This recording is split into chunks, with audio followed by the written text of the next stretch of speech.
Good morning. I'd like to take this opportunity to tell you a little bit about sampling in statistics and the consequent of the Central Limit Theorem. It's been said that the Central Limit Theorem is perhaps one of the most important theorems in mathematics. In my opinion, it speaks to something which is ingrained in the creation of our world, of maybe of our universe. It's a truly unexpected result.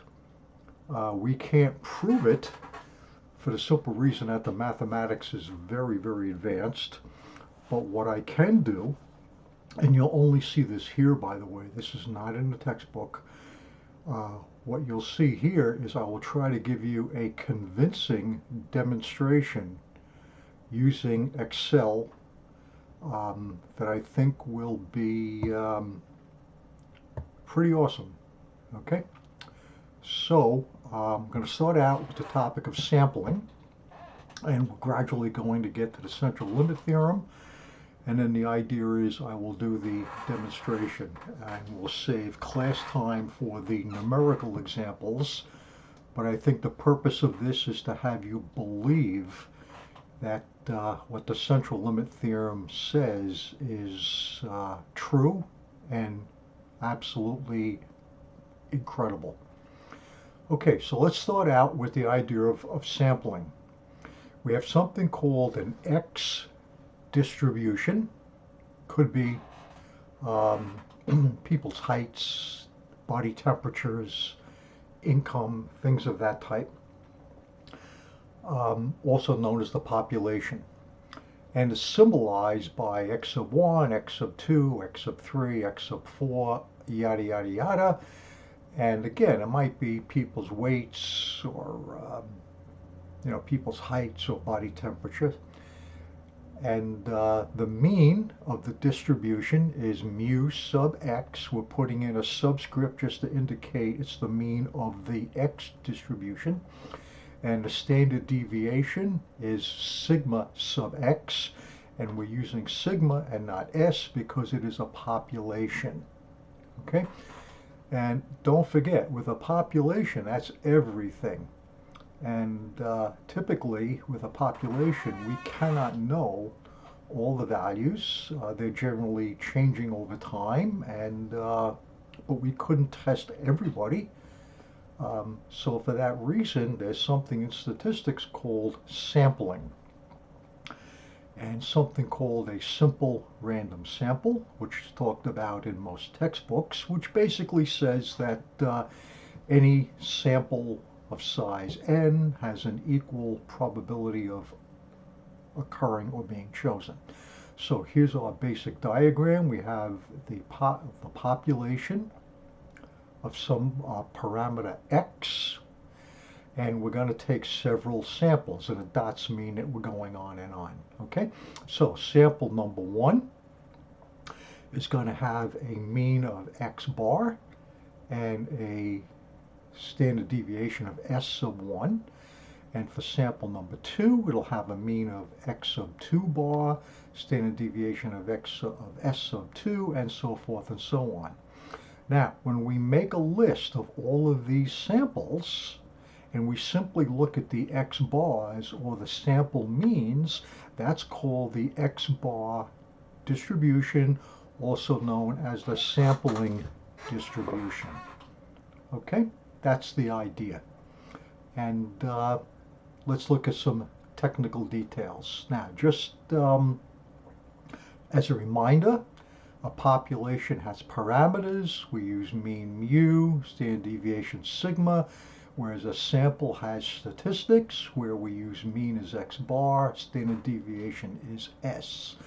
Sampling, by definition, is statistical studies which attempt to make inferences about a population parameter by investigating distributions of sample statistics. So, if you want to know, for example, what the stock market will do, you do a sample of how a particular stock or class of stocks is doing, and you hope to make a prediction. That's what an inference is. It's a prediction. So this is important. If you're trying to establish a new business in an area, then what you may want to do is you may want to collect statistics about the kind of people who live in the area, what they spend their money on, so forth and so on, to see if your business has a chance of succeeding. If you're working in the public sector, let's say you're a civil engineer, and you're looking at, let's say, Sunrise Highway on Long Island, and this was actually done 30 years ago. It was decided by taking samples that there was an incredible amount of traffic and there were backups and there were lots of lights at the intersections. So the civil engineers had decided that we're going to build Sunrise Highway as you know it today. And that was overpasses and so forth and so on. And by taking samples, they were able to make an inference about the impact, perhaps on the economy and standard of living, that the new changes would make. So this is done in all branches. Okay, so we're going to talk about something called sampling theorem A. And sampling theorem A is true for any size sample n. And it basically says if the random variable x is normally distributed with mean mu and standard deviation sigma, then this happens. So then the distribution of the sample mean x bar is also normal, and the sample mean of that would be was mu. And here's the catch, which I'm going to try and demonstrate later, that the sample standard deviation is sigma over radical n. Now, most of you are probably thinking, well, where does this come from? Why should the standard deviation of the sample means, of the averages, why should that be much tighter? Because radical n is a positive number, don't forget, and you divide, so this would be smaller than the deviation of the population distribution of x. So why should it be tighter, and why should it have a radical n there? That's what my demonstrations are going to try and explain later. Okay, so let's look at the mathematical way maybe of writing this.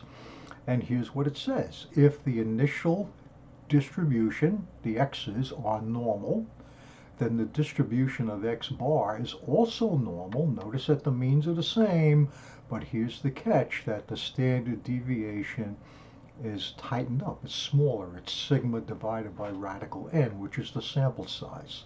Okay, and here's a second way of writing it, and we're going to use this in some problem solving later. But the thing that I want to explain later on, and the incredible issue, is why this is going to be sigma over radical n. Okay? Okay, and I claim this is something that's built into the fabric of all that exists, and we'll see. It's kind of cool. Okay, so geometric consequences of what we just said. Both the x and the x bar distributions are normal. Both the x and the x bar are centered about the same mean, and the distribution of the x bar has a smaller standard deviation. It's a tighter spread. And that brings us to the central limit theorem. Central limit theorem says, abbreviated as CLT, if the random variable x has any distribution, so in other words, you go back to here, sampling theorem A required you started out with a normal PDF. Well, central limit theorem is really cool because it relaxes that restriction, so it's more general, fits more types of situations. Then, here's the catch. As the sample size increases, so you see this was for any value of n, any sample size, central limit theorem, since it's more general, has a restriction. Then as sample size n increases, the distribution of the mean of the x bar approaches normal with sample mean mu, standard deviation sigma over radical n. Now the catch is, in the world of statistics, The match is good provided two things occur. The original distribution is mound shaped, doesn't say normal, but it's mound shape, has a hump, and the sample size is greater than or equal to 30. So 30 is the magic number. Okay, and again, alternate forms, central limit theorem. If x is any distribution with mean mu and standard deviation sigma, then x bar, and notice this is not an equal sign, this is an arrow, it means approaches, it means gets closer to. Then the distribution of the sample means gets close to normal with mean mu and deviation sigma over radical n. Okay? And therefore, when we use this as we do when we'll find our z-scores, this is going to approach standard normal, which means we can use our tables. Central limit theorem, one of the most powerful and prevalent theorems in all of mathematics.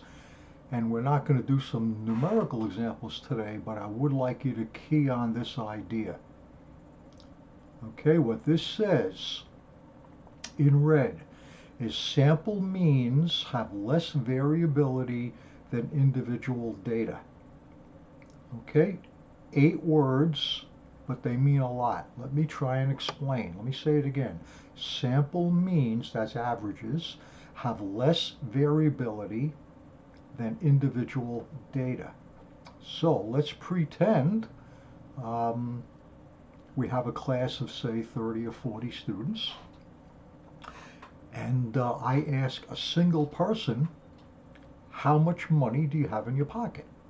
Well, the person just cashed a check or went to the ATM. They may have a lot. Or if the person just bought something big, they may have hardly any. So that's a lot of variability. However, if we take the average, which is a sample mean, and we do that for a number of groups, the sample means are going to be pretty darn close. They're not going to be very variable at all. Whereas if we ask an individual, we may just happen to get the guy or the gal that has a lot of money in their pocket, or we may just get the guy or the girl who's spent a lot and has very little.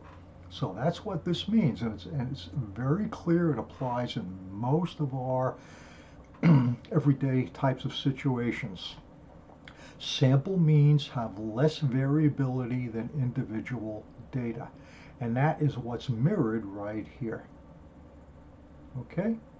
Because sigma over radical n, you're dividing by a positive number, the result has to be numerically less than the original sigma. So, question is, why is that so? Let me show you. Why is a radical n involved? So, let's look. Okay, what I want to do first, and I did this in Excel. Excel is very cool. Is I want to talk and use as an example the rolling of a fair die. All right, a die is a number cube, and it will have the numbers on it 1, 2, 3, 4, 5, 6.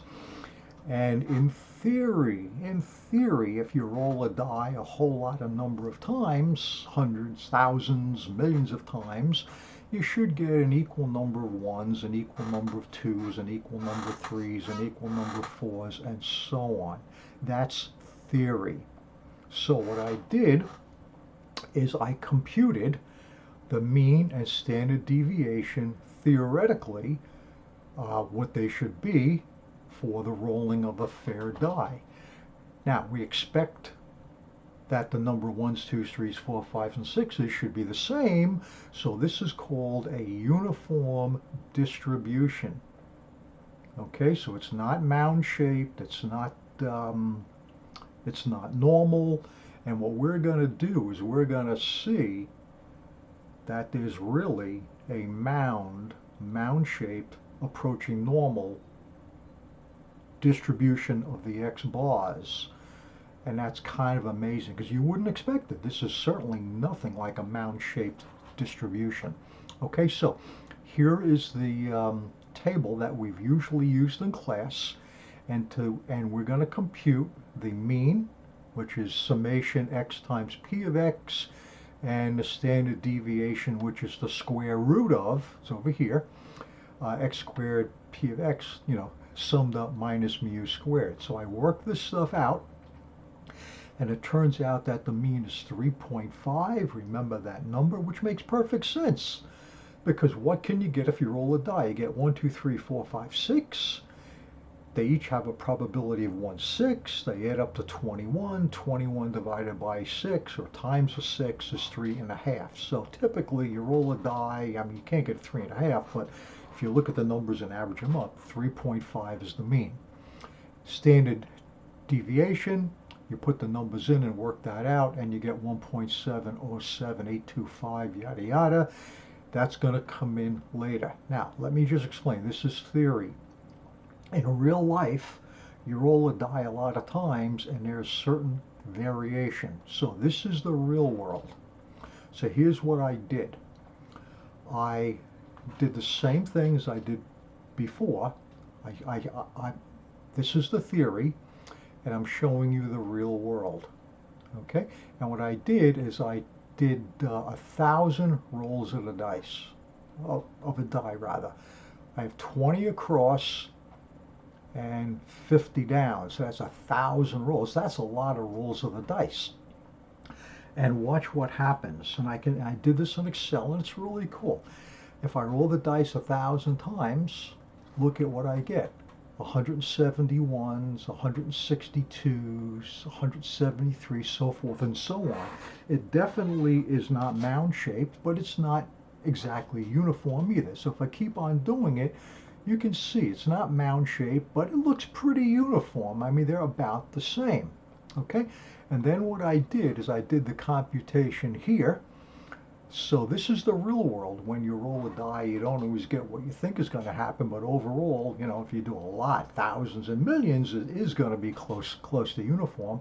And the sample means 3.472 of this particular sample. And notice very close to 3.5.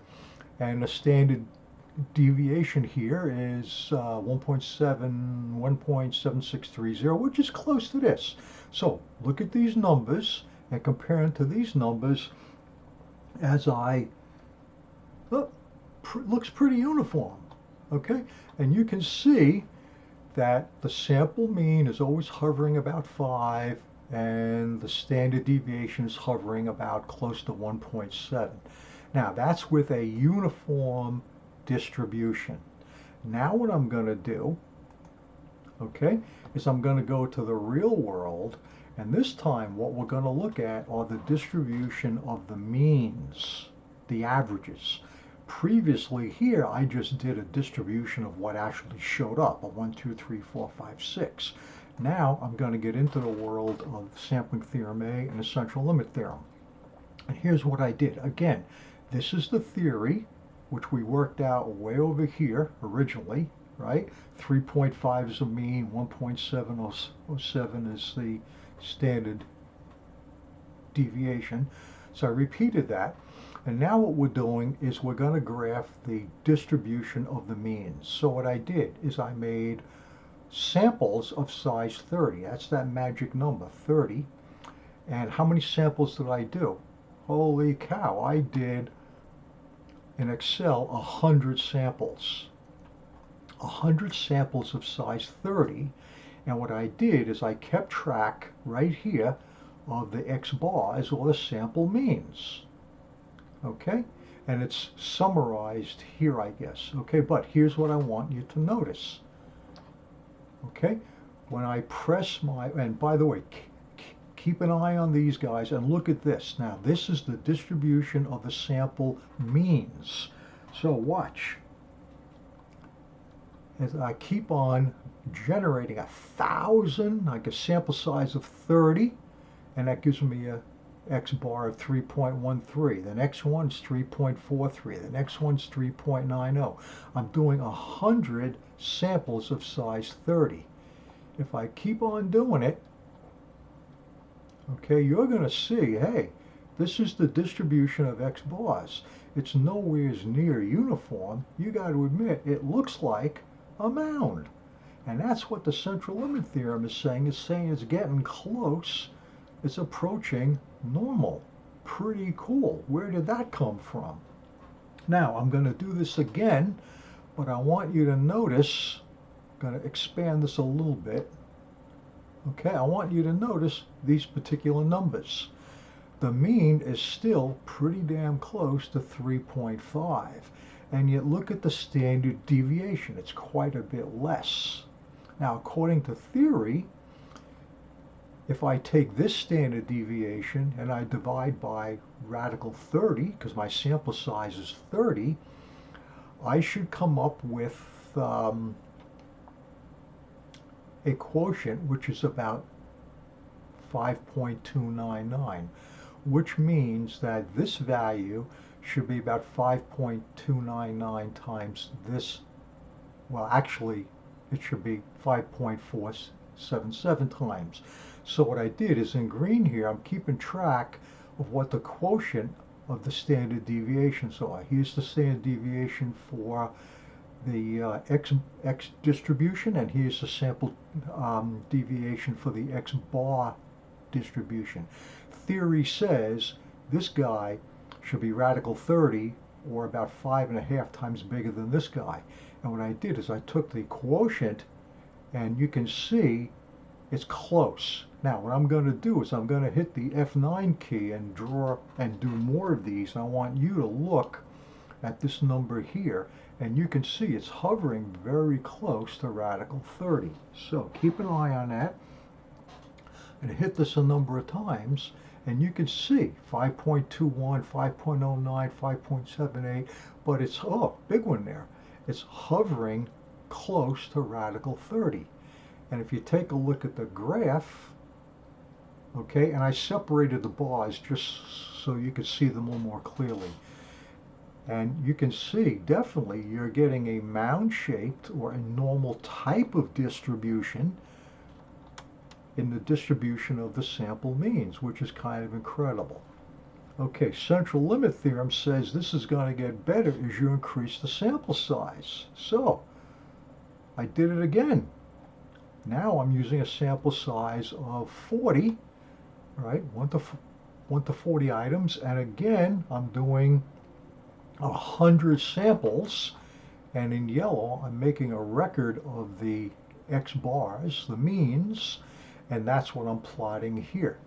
So again, let me make this, if I can make this a little bit bigger. Okay, we're going to look now at, I think that's good. Okay, now radical 40 is 6 and maybe close to a third, and what happens is you should see that this number here, the ratio, should be close to radical 40. Okay, and look at the means, very close, right? Very close. So let me do this a bunch of times, and you're going to look at this, and I think what you're going to see is this looks more mound-shaped than the 30 size, and you're going to see that these numbers are very close to that ratio. So let me do a bunch of them. And holy cow, look at this. Looks very normal type almost, right? Look at that. So somehow, even with the roll of a die, which is uniform, the distribution of the sample means is mound-shaped. It's approaching normal. That's incredible. That's something that's in the fabric of the universe, the fabric of existence. And some people, hazard to say, have told me in the past, and I will not hide this, they are people of faith, they have told me that they see the hand of God in here. This is incredible. You go with a uniform distribution, which are the numbers that appear on a die, and now we're taking the means. And look at that. The sample means definitely are approaching normal, definitely. And if you take a look at the deviations, they are very close to this ratio of radical 40, because we're using sample size of 40. And if we did a sample size of 64, which is even bigger, it should not. See, I'm doing the same thing. I'm doing 100 samples, and I'm plotting the X bars, which are in yellow. And let me see how much I can shrink this down that we can see the various numbers. Okay, I'm going to do the same thing. This time we're doing sample size of 64, and that's sort of what the central limit theorem meant when they said you increase the sample size, the distribution of X bars is going to approach or get close to normal. And as 64 is bigger than 40, which is bigger than 30, it's going to look more and more like that. Okay, so once again, let's keep looking at 3.5 is the mean of the population.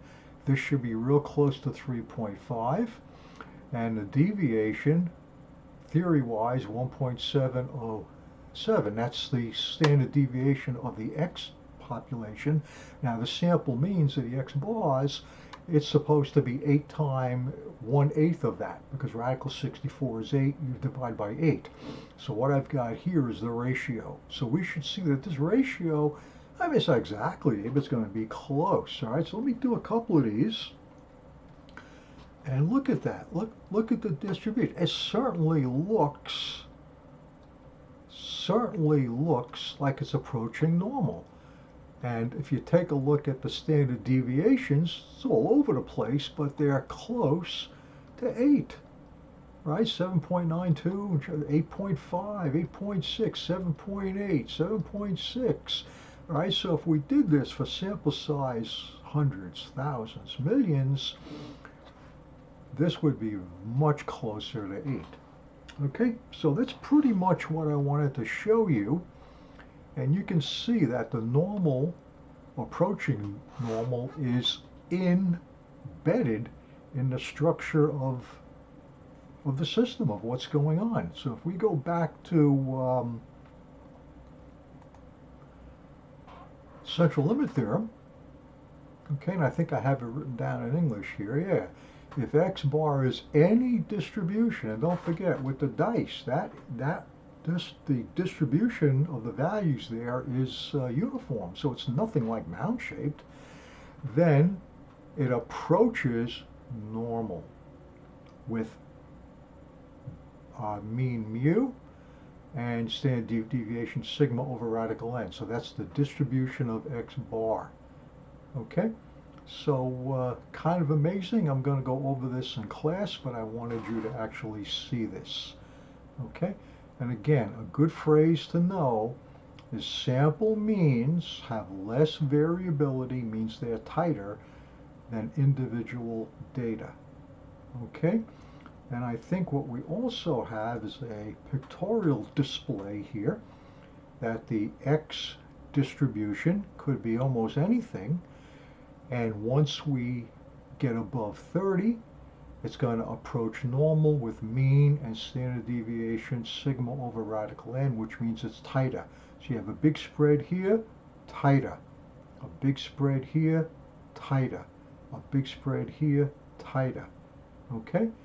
And I think that's kind of amazing. And we're going to talk more about it in class. We'll look at some application problems, and hopefully this will make some sense to you, but it's embedded in the fabric of existence in the universe.